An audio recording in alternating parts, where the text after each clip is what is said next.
Potřebuju potvrzení, že jsem se ucházel o práci.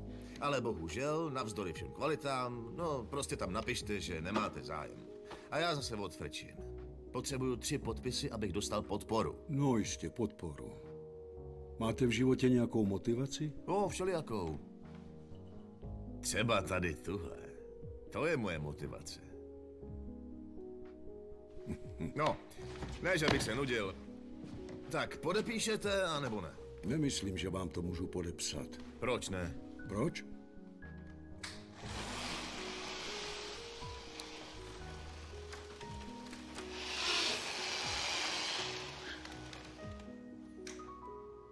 Tak to je na prd.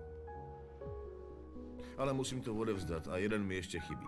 To je opravdu na prd. No a motivace mi to nepodepíše? Ne, Magali nemá opravdu.